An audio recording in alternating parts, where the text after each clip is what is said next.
What's going on, guys? Welcome to another update video.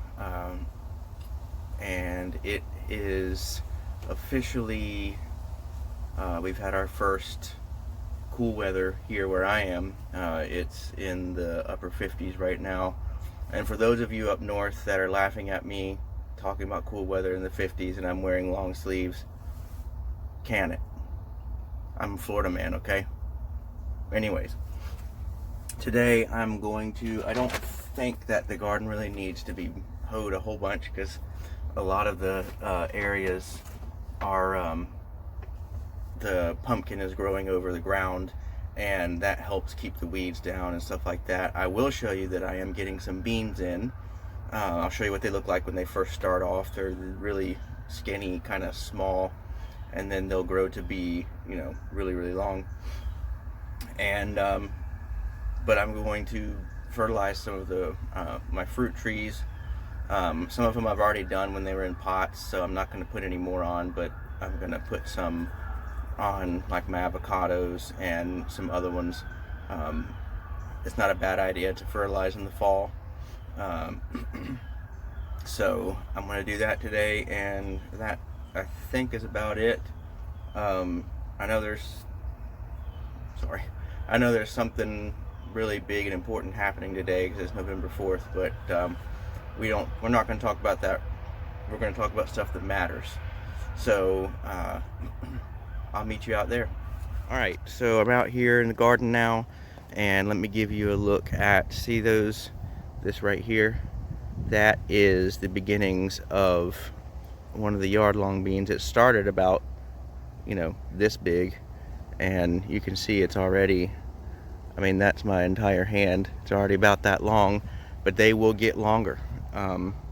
They don't actually get a yard long, but they do get decently long. It'll probably double in length.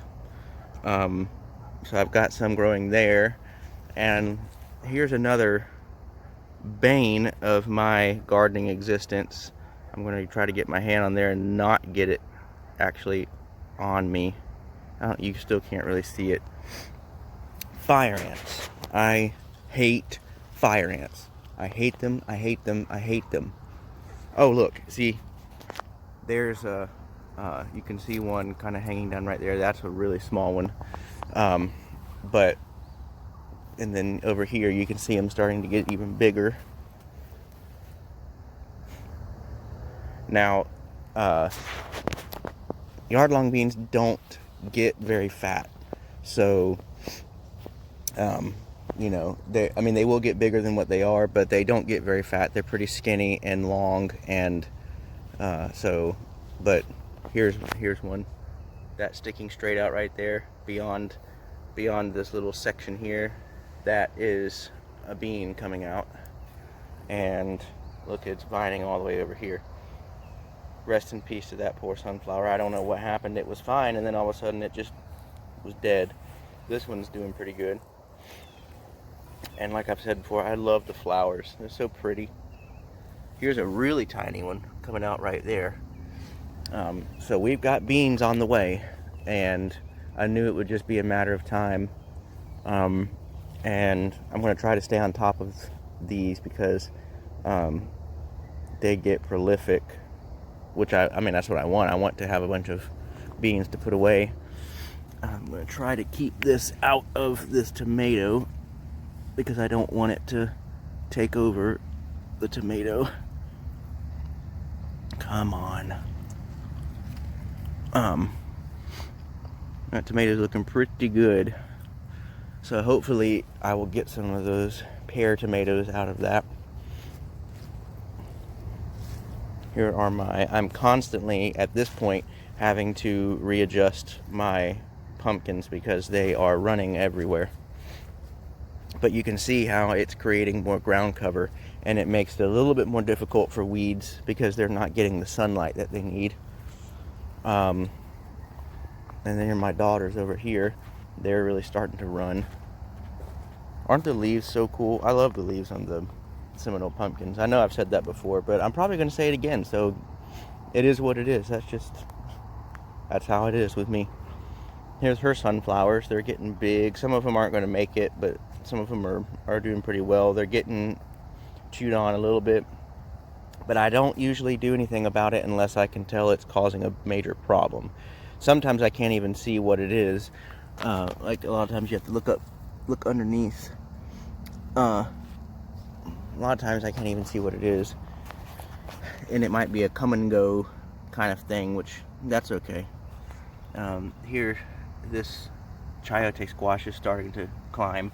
That's the one I thought was going to die, but it ended up hanging in there. Excuse me if I sounded a little bit under the weather, because I am a little bit under the weather. No, I don't have the little bug that has a name of a Mexican beer.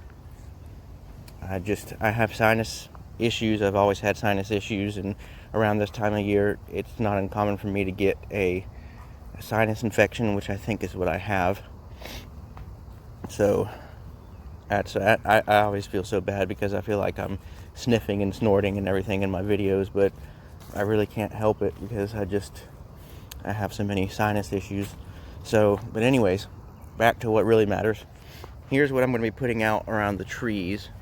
And in an earlier video, I said something about using Job's Organic, and I was wrong. It's Espoma Organic. This is the citrus tone. It's their citrus and avocado food. I was not looking at, oh, it's citrus food, you know.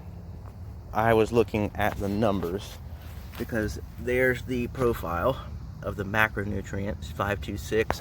I wanted something that had more nitrogen and more potassium than phosphorus. My soil does not need phosphorus. It needs potassium and it needs nitrogen. So another thing that I use for, real quick, I'll show you. Another thing that I use as a liquid fertilizer for my nitrogen, and if you're squeamish, now's the time to look away. This is not for the faint of heart. Just give me 1 second. I should have done this for Halloween because this is scary, scary stuff. There it is. I know the horror of it all. That's my urine. That's what I use for like a foliar. And sometimes I'll just put it on the ground. But urine is high in nitrogen. So I'll use that to water. Like I'll cut it, you know. You got to dilute it down really good. Oh look, I just noticed. Look at there. Cranberry hibiscus. That's what the flower looks like. They're so pretty. I love the flowers. And this thing is leaning like crazy. I don't know if I need to come support it or not. Part of me is like, it needs to learn to stand on its own and get strong. There's one that's about to bloom. And then part of me is like, well, I might come and tie it. I've got that T-post right there. I might tie it to it. I'm glad it survived. I was worried that you can see the middle plant is pretty much dead, but it has survived and come out from the other side, like on the sides. So, but anyways, this is what I'm going to be fertilizing with. And a lot of people, when they see me do this, are going to say, that's not how you fertilize, blah, blah, blah, blah. I know that, but there's more than one way to skin a cat. So this is what I'm going to do. And if you think I'm crazy for doing it, then just don't do it. Do it your way. I'm going to start over here with my mulberry, my Pakistani mulberry. Leaves are looking kind of pitiful.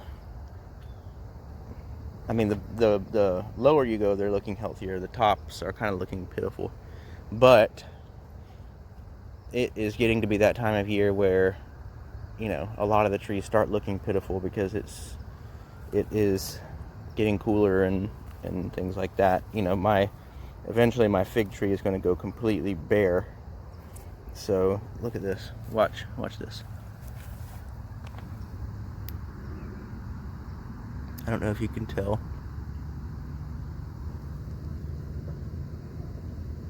motion on the camera there. Fire ants. I hate them. Did I say I hate them? Because I hate them. I hate them. They get everywhere. And a lot of times you can't even see them. And they will be, well, I have a little friend, a little grasshopper. They will get everywhere and you can't see them. Sometimes you can't see their beds and you're standing there and all of a sudden, you know, your ankle's on fire. And it's, oh, I hate them. I cannot stand fire ants. Anyways, and we are just inundated with fire ants. And anytime you have a garden, trees, anything like that, they're going to get all over it. I don't know what it is, but they're going to get all over it. And you'll hear me complain about them more as time goes on. It's just going to happen because I hate them so much. So this stuff here is extremely stinky and extremely dusty because it's got feather meal, poultry manure, bone meal, alfalfa meal, green sand, sulfate of potash, which is the potassium, sulfate of potash magnesia, which is potassium, and so a lot of it's very, very fine and powdery. And if you'll excuse me just 1 second, I need to get something to hook my phone to so I don't have to put it down, but give me 1 second. I've got to put this down. You're gonna see some grass. I'll be right back.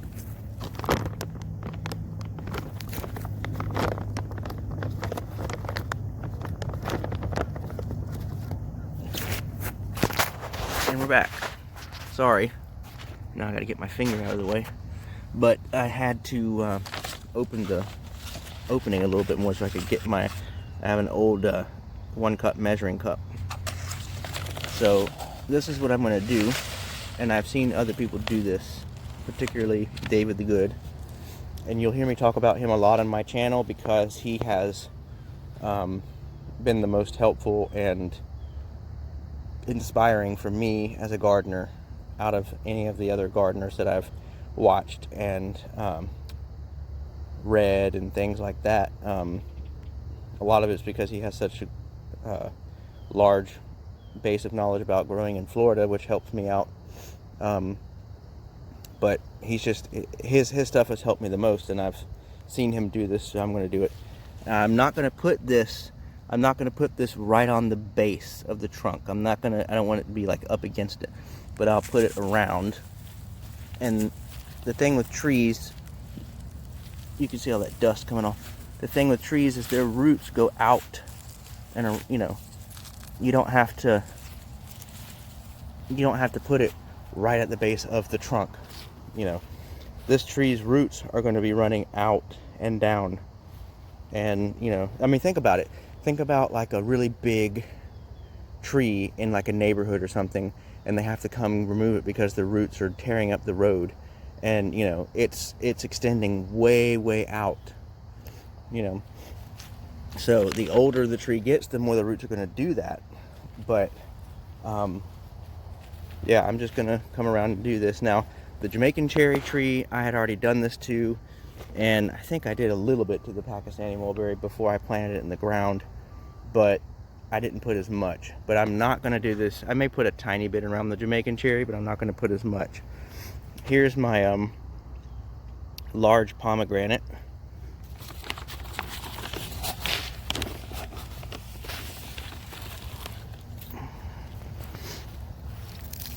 And this is not even a full cup. I really need to cut some weeds.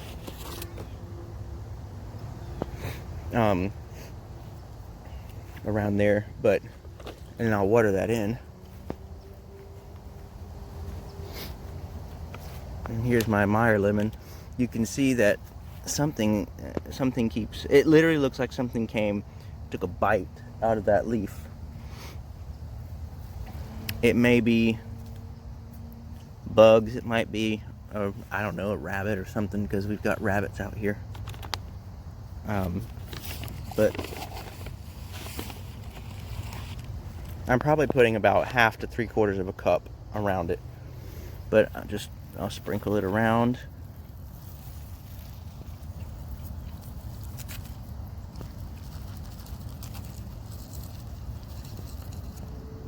Just to give it a little boost before it gets into winter. And here's my star fruit. This one is one of my babies because I'm really wanting to, and it's growing some more up there. It's kind of growing on a little offshoot down here. This is one of my babies because I am looking forward to having some star fruit. So let's give it a little food, shall we?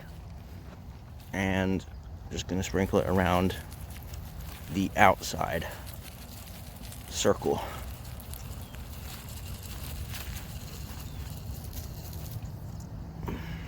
And that will, when I water it and everything, it'll go down into the ground and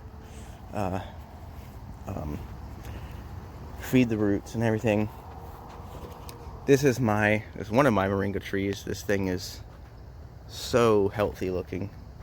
I mean, the leaves will start to yellow on the bottom, and then, as it grows, the leaves towards the bottom start to yellow and the branches fall off, but then it starts to put out more on top. But I'll put a little bit of fertilizer on it, and hopefully I can protect these from the cold this year, because that's what I thought totally killed this one, but it came back.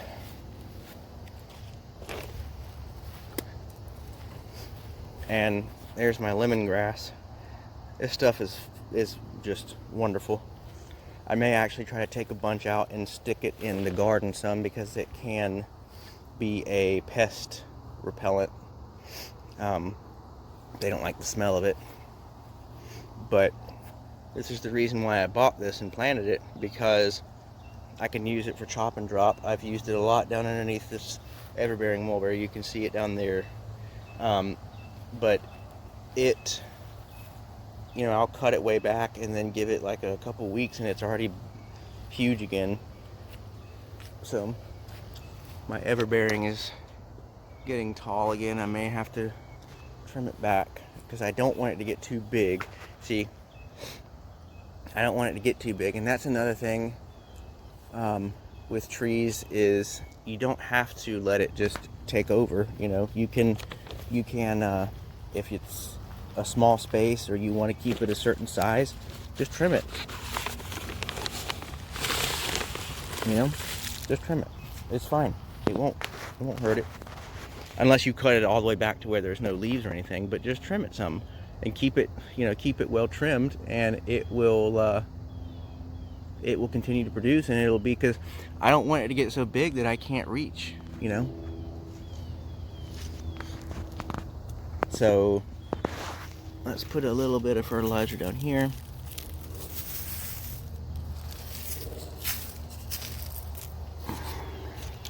I'm not going to fool with the banana, just because one of the things about banana is it kind of creates its own chop and drop. As you can see, the leaves will die and then they'll fall down and create mulch and create some rotted material.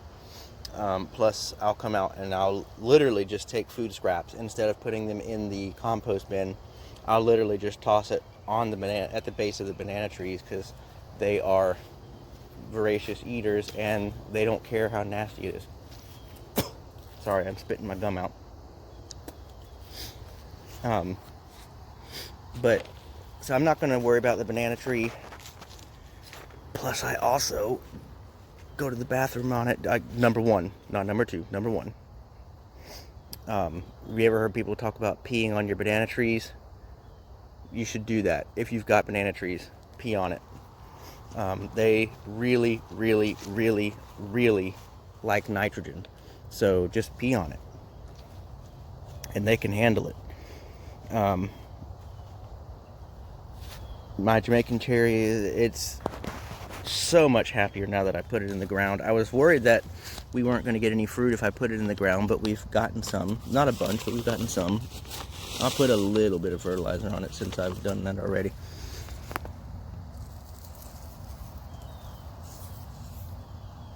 See, there's a fruit right there.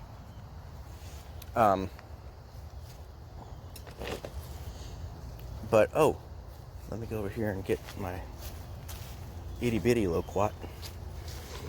Because I love loquats.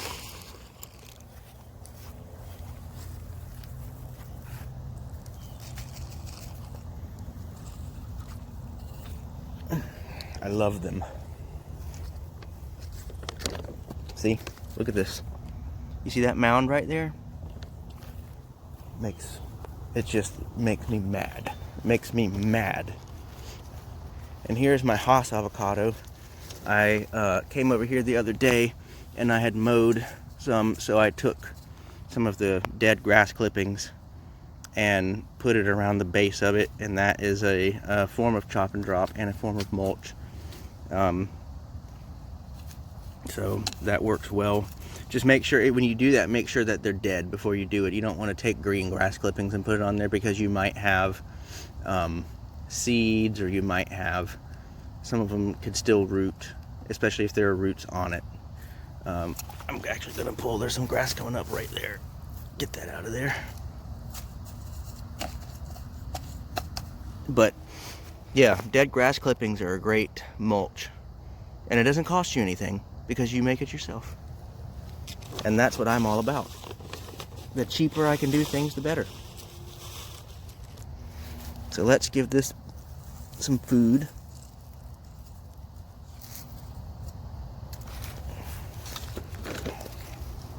And I will water this all in, which will activate it and will make the nutrients go into the soil, as I've said before. And then over time it will continuously do it. Come over to this, my big loquat. Looks like a raccoon or an armadillo has been at work over here. But this guy is healthy. He's constantly putting out new leaves. You can see right there, here's some baby leaves coming out right there. I love these things. They're so neat. They look spiky, but they're not. They're not sharp at all. But let's put some around him. I can't wait to have loquats. Can't wait. Can't wait. I need to, the grass has gotten pretty bad around it. It doesn't seem to slow it down any, but, and then now, this moringa has gotten really tall, but it is very, very spindly. So I'm hoping that once it kind of dies back this winter and then comes back next year, it will be, it'll do like my other moringa and come back hardier. But let's give it some food, because this is probably part of the reason my soil is not all that great. Here's my papaya, and it's doing pretty well. Might actually have some blooms coming out already, right in there. I don't know if it'll make it to before it gets wintry out, but wintry in Florida, as much as wintry as we get here, you know. But and then here you can see sweet potatoes popping up. I need to come dig in here and get some out. But this is my, I think it's called a Florida avocado, the big green ones. And I planted this one here, and it's doing pretty well. So let's give it some food.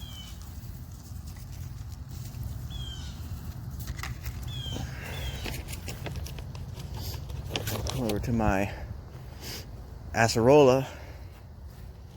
Look at this. I would bet that that's the work of an armadillo.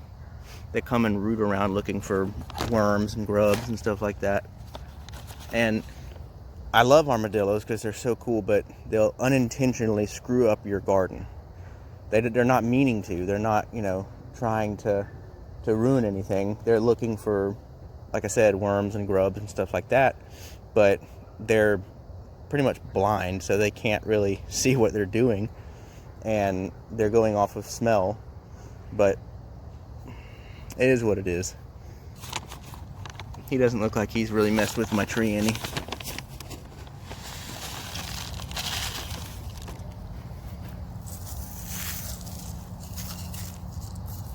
I might give this one a little more because it's a pretty big tree. Well, you know how I said don't put it right at the base of the trunk? Well, I just did. Don't tell anybody. And I think that's it. Oh, let me get my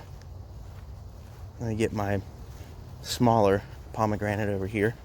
The stick fell down, but I'm going to leave it down because I want to see what it does without having support. I don't really know what to expect from a pomegranate.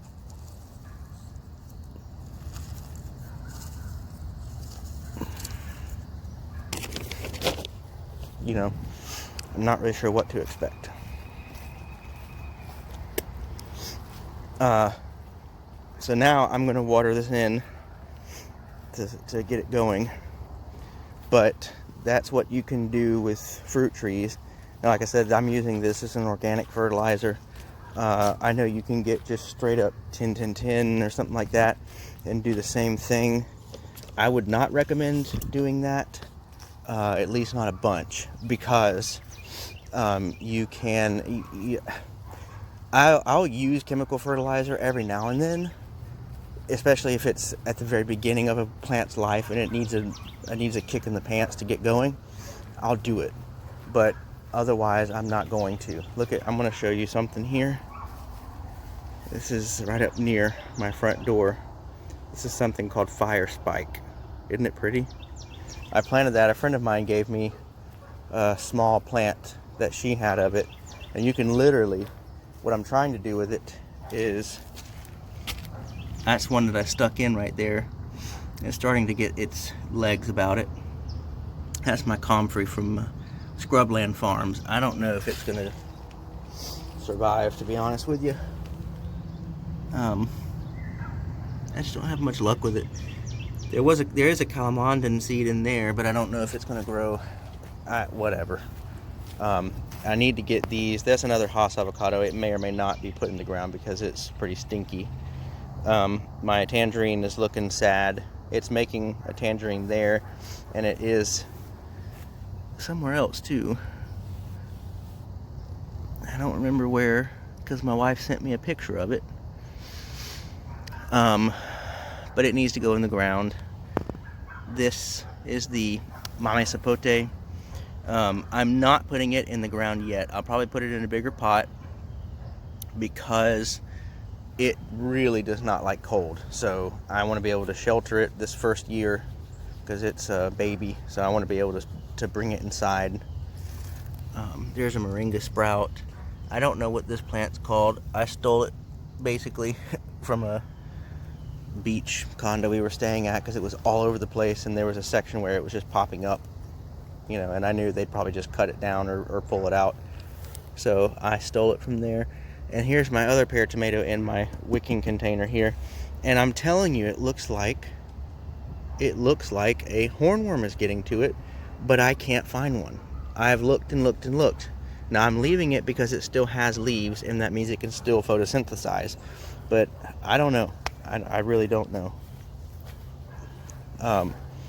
It seriously looks like a hornworm has just stripped it, but I've looked time and again, and I have not found hornworms, and they're not usually hit and run eaters. They usually sit there and they will strip an entire plant. I mean, you'll come out one morning and your tomato plant, it can be huge, and your tomato plant will look really vibrant and healthy, plenty of leaves, plenty of size. And then you come out that evening, and if a hornworm has gotten to it, it will be down to just the stem. They are very efficient. And, they usually sit there until the plant is just gone. And then they move on. And that's not been the case with this. So I got this is this little nozzle I've got here that kind of pressurizes the water so I can stand in one place and reach, because I'm lazy, and that way I don't have to walk around with a watering can. What I want to do is set up some, let me make sure the camera's on it. I want to set up some rain birds out here. I know you can do like a sort of homemade irrigation system. I probably won't do that, at least not now. You can buy, they're like little tripods that you can buy for the rain birds, and I'll probably get 2 or 3 of those, set them up with some, extension hoses and everything, and I'll put one out here in the food forest area, and then I'll put one back behind me in the annual garden. And if there's some crossover, because they spray pretty far, then there's some crossover. That's alright. Like I've talked about before, I think I've talked about it before, I'm not doing drip irrigation. I'm getting sprayed with water down here. Sorry. I just all of a sudden felt something really cold. But I'm not doing drip irrigation because, 1, I've tried it and I just didn't like it, and 2, because I'm just not. I understand the idea behind drip irrigation, but I'm not going to do it. I'll just use, right now I've got a sprinkler that I put on a mist setting, and it, does a pretty good job. Although I don't, the way I have my garden set up right now, you really don't have to water it a ton. And plus the days aren't as hot, so it's not, get the camera on it, it's not just sapping the energy and the water out of the plants. But if you plant far enough apart, you don't have to water as much, because the roots have more room, they're not competing. This is also why I don't do biointensive gardening. If you don't know what biointensive gardening is, you can always look it up, but basically it's where you plant a bunch of, I think square foot gardening would be a version of biointensive gardening, because you plant a whole bunch in a very small space. And I'm not knocking it, there are people who, you can get very good gardens out of biointensive gardening. So I'm definitely not knocking it, and smarter minds than myself have come up with stuff like this, and stuff like biointensive gardening, square foot gardening, that sort of stuff is great for people who have a very limited space to grow, and they can still get a good harvest without needing a ton of acreage. You can set up a square foot garden on your, if you have a balcony or something, you can set up a square foot garden as long as you get enough sun. And you can garden right from your balcony. So I'm not knocking it, I just don't want to do it. I've got the space available to plant a larger garden, plant with more space, because if you can plant with more space between the plants, the roots have enough room, they're not competing against each other, they have enough room to spread out and go down deeper into the soil to find water and nutrients and stuff like that, which is what I want to encourage anyways, because I don't want my plants roots to be shallow, and that just makes for an unhealthy plant. So I don't want to do that. I want it to, come on, get over there. I want it to, sorry, got a mosquito flying around me. I don't want it to, I want it to go down deep and find its own water and find its own nutrients and stuff like that. I will water it, I will give it nutrients, but it needs to be able to find it on its own. It makes a stronger plant. And I will eventually learn to get the dadgum camera on it. But found that with this, I'm interested when it comes around to spring and it starts to warm up here, because usually by mid to late spring it's basically summertime here in Florida.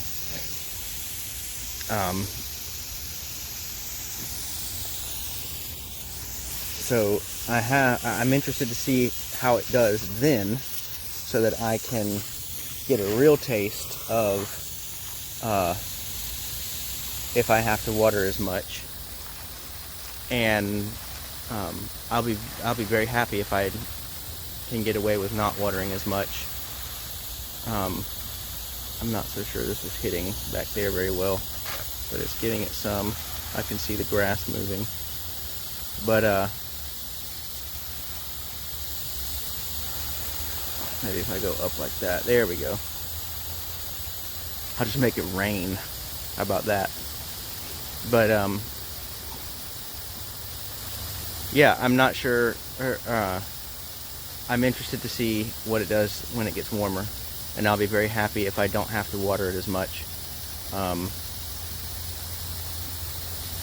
But that's kind of the goal, and I learned that, I heard about it through David the Good, but it's an old method, but I really learned about it through a guy named Steve Solomon. He has a book called Gardening with, I think it's called Gardening with No Water or Very Little Water or something like that. I'm sure if you hunted that online, you could find it. And I think that's about it now. I just wanted to get the fertilizer watered in. But you can go hunt that online and you can see what I'm talking about. And that's one of the things he talks about, is planting far enough apart that they have room to see how I've got it. I've got so much space between here and here that those aren't going to compete. There might be some competition in between these here in the teepees, but even with the plants that I've planted, I'm trying to, the plants that I've planted within a single row, I'm trying to give them enough space in between plants so that they have room for their roots to go searching. With biointensive gardening, you're basically planting right up against each other. So, but I luckily have the space that I don't have to do that. And so, yeah. But that's about it for today. That's all I was going to do. Like I said, I don't think the garden needs hoeing a bunch right now. I probably will do it later this week or next week, maybe this weekend.